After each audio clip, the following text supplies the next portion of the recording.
You guys know, like, you guys know I genuinely love Mandera. Like, to my bones. Like, I have relatives there, my family lives there.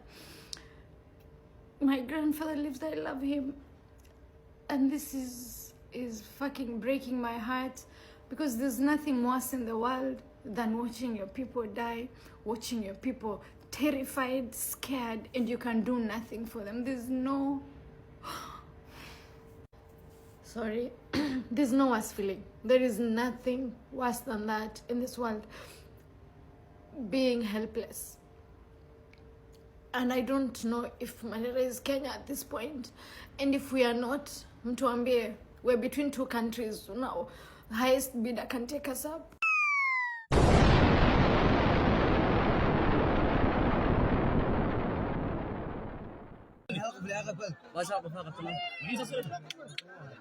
هوي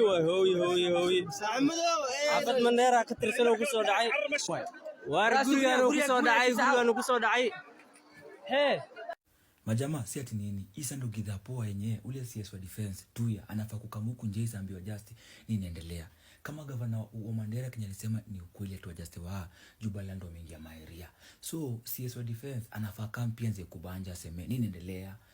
Inamaanisha jamaa washavuka mpaka border wako kwa territory yetu sasa mjamaa, na tumenyamaza tu mjamaa. Bulanda mjamaa. Mimi nakwambia ingekuwa nchi nyingine wacha za nyingine, mimi nakwambia TZ ni mbali. Kwa Museveni jaribu tu kuingiza kichwa hivi mjamaa. Museveni pia anatoka na wewe hivi. Bulanda. Majamaa, mimi naambia ni Bulanda. Huko Mandera mambo inachacha. Sio iko hivi. Kuna gari ya county ya Mandera County Enforcement Department. Wewe jua imeraundiwa na wasome China imeingia. Sivyo tunabanja hiyo area Mandera. So nasema wale wasome raundio dinga ni waswa nini wa Jubaland Forces. Unajua sasa Somali na chacha kati ya nini Somali Army na Jubaland. So just wa Jubaland waliona wakavuka boda wakamwapi wakamia yetu ya Mandera. So wamekuwa tu meri hapo Mandera wakula nini wakula tu rada. Wewe sajua man ni kama wana mrenga. So likachini wakamedi wakamoniaje wa raundio dinga ya nini ya county. Wewe jua wameichai. Alafu lakini kituponi ati Kadere aliponea akuumizwa, lakini mali yako mjamaa kwanza akona wasiwasi anatetemeka. Mimi nakwambia ni Bulanda juu amini ameponea Bulanda. History Jubaland invasion in Mandera, you guys are picking up today, was raised, an alarm was raised over 2 weeks ago by the governor of Mandera. And I'm going to tell you two things. Number one, you guys don't watch news. Number two, even when Rigathi highlights this, it's not because he's done a huge research. It was out there. You guys are just finding out about it. So when the governor was speaking to the media during the devolution conference, which is 2 weeks ago, he raised an alarm and he said, it is our duty to protect our citizen and we take that responsibility very seriously. The presence of Jubaland forces in BP1 is not only unauthorized, but also poses a serious threat to the safety and security of our residents. We trust in the ability and commitment of the KDF to uphold regional security and stability by ensuring foreign forces operate strictly within their recognized jurisdictions. Sawa. And he says we hereby demand for the immediate relocation of Jubaland forces from BP1 back to Somalia. 2 weeks ago, an alarm was raised.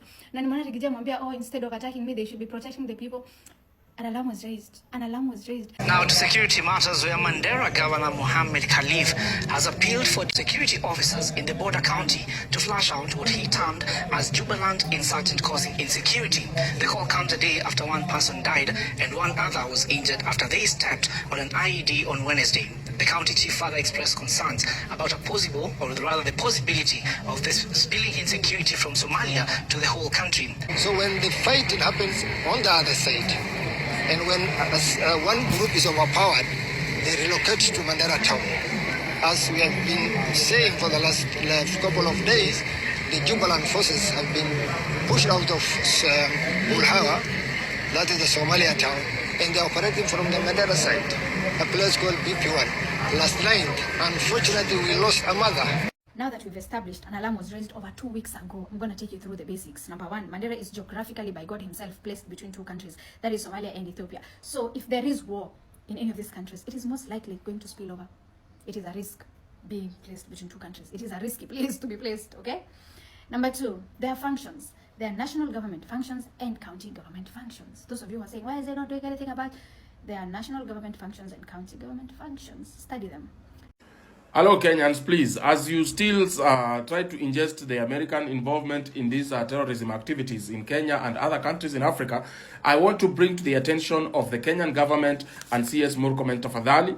Kuna information inapita from locals in the northern upper parts of Kenya, na hivi ndio wanasema kwamba huko kumekuwa na vita juzi na watu wenye wamekuwa wakitagetiwa huko northern part of Kenya ni mahali kama Mandera, Elwak and Kotulo. Na wanasema if you are a non-local kumaanisha kwamba hujazaliwa Mandera, hujazaliwa Elwak, hujazaliwa Kotulo, kwamba kuna watu wanakuja na wanaangamiza watu. Na wengine wanaonekana wakitembea na magari ya serikali. I don't know how true this is, but this is coming from those areas. I cannot say this is true 100% or also say this is not true. But I am requesting Kenyans, if you're coming from the upper parts of this country, Kenya, umeona hizo vita, kuna vita zinaendelea, kuna watu wanauawa, tafadhali let us know so that we can use our platforms to alert the government, to alert the, so that also to push the government to take action towards that if it is happening. Because just 8 days ago, tuliambiwa nini? Tuliambiwa na US Embassy kwamba kutakuwa na massive attacks. You people from northern part of Kenya, please, below these comments, I know you have phones. Can you tell me, can you tell Kenyans, is it true that there is war that is already going on, or people are being slaughtered already, or hizi ni propaganda? So, tumeambiwa kwamba watu wa Mandera, Elwak and Kotulo, if you are a non-local from these areas, there might be very serious cleansing. And you need to be very careful. Kama wewe umeenda pale kibiashara, umeandikwa pale kikazi na serikali, be on the lookout, and anything like that, please let us know so that we can share with the public and also the government to get to know whatever is happening, okay? Thank you so much. Mimi nitaendelea kualert na nitaendelea kwenda mbio sana kwa sababu hapa sitacheza, nitaendelea kushtua wa Kenya. Mwenyezi Mungu awabariki, aendelee kunipa pumzi, tuendelee kulinda nchi yetu. Thank you so much. Let me know what is happening in the comments below. Na kama unaogopa, just DM me, I will protect your identity, na nitaendelea kupasi information kwa gava so that they can act on it. Thank you so much. See you in the next one. Majama, mimi naambia ni Bulanda, huko Mandera mambo inachacha. Sisi mlenga mnazikiche hapa, inasemekana ni za Jubaland Army Forces. Wako area wapi? Area Mandera. Wanakula tu lap mdagi bila pressure. Mimi nakwambia noma, inasemekana hawa jamaa walifukuzwa kutoka huko Somali. Juma Boko hiyo area walikuwa wamechacha, maboko wenyewe kwa nini wako kwa Somali Army walikuwa wamechacha. Sasa nakwambia walivurugamo ama manman kabaki kufanya nini? Wameingia area yetu. Inachacha. Gava yetu sasa inafaa pia kwetu iko rada. Na pia ikiwezekana itumie huko pia wajaste wetu warimo ndio area pia wachukue rada. Tukizuba hivi kama ni ama jamaa kwa area hivi, jamaa utasikia umefika Kitui. Bulanda. And you know this Mandera thing, people are joking. This Mandera thing, people are thinking it is just affecting the people of Mandera there. Oh, Mandera people, nini. Number one, when Mandera has been, the way it is being encroached to Meipeana or whatever is happening, suddenly now it is not Kenya. Right? You think Museveni is just sitting in a corner sipping champagne? Strategize. My friend Migingo is gone before you sneeze like this, gone. You think all the other neighbors who have wanted a piece of this country are just sitting pretty? And whatever is happening in Mandera, don't think it doesn't affect you. It affects you because our passport is getting weaker. Guys, you don't understand what is happening is all those people who are being allowed to do whatever it is they're doing in Mandera and coming in, and all these passports that they are being given at 24-hour passport and citizenship and IDs and whatever is happening in Northeastern. The international community no longer know if you're a Kenyan or a South Sudanese or a Sudanese or a Somali or an Ethiopian. We just know you have a Kenyan document, but are you really Kenyan? So because people are understanding our borders have been perforated and all this man of people are passing and getting documentation from Kenya, our passport is weakening. And the moment your passport is weakening, it is not just an issue of you being banned to go to other countries. It is an issue of even do you belong to African Union?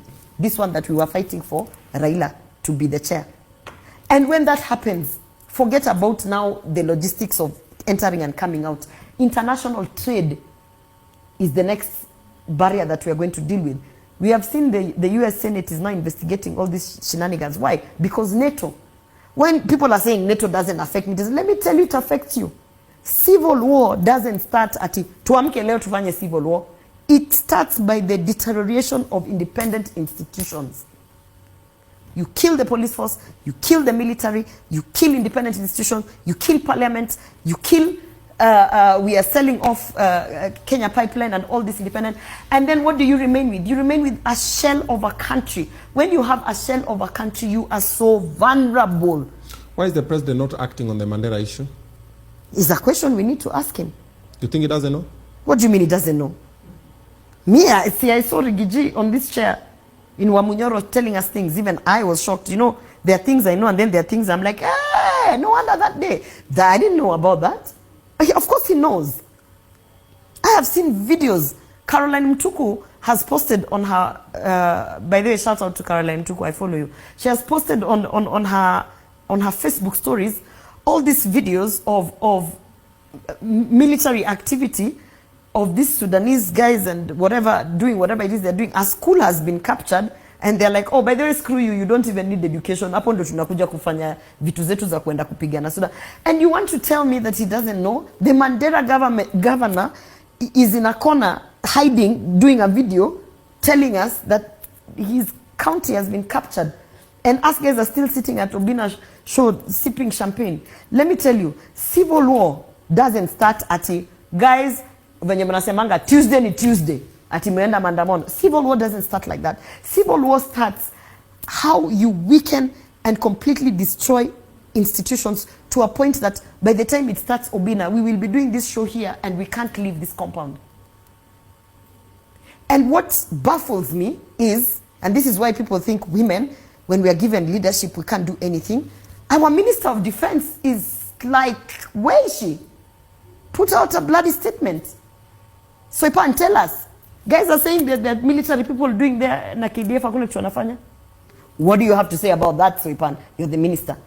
You know these things also, ukipewa usifikiri umepewa tizo unakaa pale utapigwa picha mkitembea pale na maskari mkionekana. My friend, a time comes when leadership calls for you to stand up and give a statement. So you have, as Kenyans, we have to be in a place where you speak up. And if you can't speak up, appreciate the one or two people who've come out to speak up. Because if you see all Mandera leaders quiet, if no one speaks, Mandera will be gone. They move to Marsabit. They move to what? By the time you know it, our borders have moved to here. By the time you know it, we're in civil war. By the time you know it, Obina, you can be saying I'm a Kenyan, whatever, lakini hata in Nigeria utaingia, watatuba, because now they know our country has been infiltrated by terrorists, by outsiders, by people who they can't verify. So we don't know if you have a Kenyan ID, if you really are Kenyan, or if you are all this manner of things that's happening out there. We, mambo ni mingi. Yeah, so I really hope that Kenyans, when they're listening to me, understand it's not even about me. And it's not even about Ruto. And it's not even about Rigathi. It's about understanding that when you see the images of Ukraine, the images of Congo, all these places that have been destabilized. And by the way, don't think we'll ever recover from civil war. We can never recover. Libya has never recovered. Libya has never recovered from civil war. What makes you think Kenya is special? These fights we're having with Tanzania that are mocking Tanzanians, they are in a far much better place than we are as a country right now. Suluhu can be all sorts of things, but she is making sure that shit is not happening in her country. So she's saying, no, this is Tanzania, these are our borders, this is our country. Why are we allowing these things to happen in Mandera? Okay, another question, quick fire. Ilikuwa quick fire. Well, because if my father was alive, my father, you know, let me tell you. Hi. No, hii kitu by the way, nimesikia ni kama nikipata na mahali na president wetu nitamwambia baba bana, haikuwa ifike hapo. Ilikuwa ifike mahali unatuuzia nchi.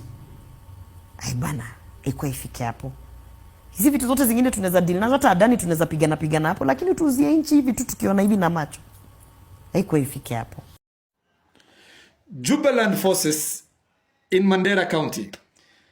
Gachagua spoke boldly about the presence of Jubaland militia forces inside Mandera County, which is part of Kenya. Jubaland, for those of you who don't know, is one of the 7 administrative states in the federal government of Somalia. But now Jubaland shares a very long border with Kenya, and we have a history with Jubaland because if you are familiar, in 2011, there was this operation called Operation Linda Inchi, where Kenya have invaded Somalia illegally, and now it is payback time. It is karma. The same Jubaland forces are now infiltrating Kenya, harassing Kenyans in Mandera. They will soon cross to Wajir. Then they will next come to Garissa, and then they will come to Kitui, and then they will come to Kiambu. Hivyo tu mpaka wafike Nairobi. Hiyo ni shida ya kujitafutia ama namna gani? Gachagua kwanza sasa hii ndio umejua kuna kitu inaitwa Jubaland. And Mandera leadership, please.